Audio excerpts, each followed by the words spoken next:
कांग्रेस की भारत जोड़ो यात्रा पर पूरे देश की निगाहें टिकी हुई हैं। इस समय राहुल गांधी के नेतृत्व में चल रही ये यात्रा केरल में है और केरल के बाद अगला पड़ाव कर्नाटक होगा। इसके लिए कर्नाटक कांग्रेस तैयारियों में जुटी हुई है। बीजेपी के हर सवाल का जवाब देने की तैयारी हो चुकी है, लेकिन इन सब के बीच प्रदेश कांग्रेस अध्यक्ष को कुछ और सवालों के जवाब देने होंगे, क्योंकि अब केंद्रीय जांच एजेंसियों की भी एंट्री हो चुकी है। तो क्या है पूरा मामला, देखिए ये रिपोर्ट। कांग्रेस की भारत जोड़ो यात्रा में अब केंद्रीय जांच एजेंसियों की भी एंट्री हो गई है। केंद्रीय एजेंसियां कांग्रेस की यात्रा से आगे निकलती दिखाई दे रही हैं।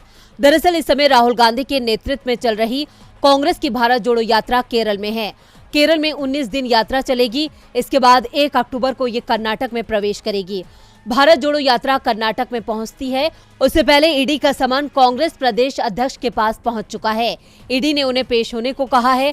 ईडी के समन पर कांग्रेस भड़क उठी है।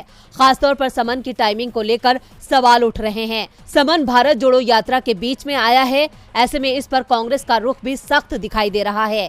ईडी के समन को लेकर डीके शिव कुमार ने ट्वीट किया। भारत जोड़ो यात्रा और विधानसभा सत्र के बीच उन्होंने मुझे फिर से पेश होने के लिए ईडी का समन जारी किया है। मैं सहयोग करने के लिए तैयार हूं, लेकिन इस समन की टाइमिंग और जिस तरह से मुझे प्रताड़ित किया गया है, वे मेरे संवैधानिक और राजनीतिक कर्तव्यों के निर्वहन में आड़े आ रहा है। दरअसल कांग्रेस नेता शुरुआत से ही दावा कर रहे थे कि इस यात्रा से बीजेपी दबाव में दिख रही है, लेकिन वो कांग्रेस के सवालों का जवाब देने की स्थिति में भी नहीं है। बीजेपी पहले अपने नेताओं से कांग्रेस की यात्रा पर निशाना साधेगी, जब असफल होगी तो केंद्रीय जांच एजेंसियों को आगे बढ़ाएगी।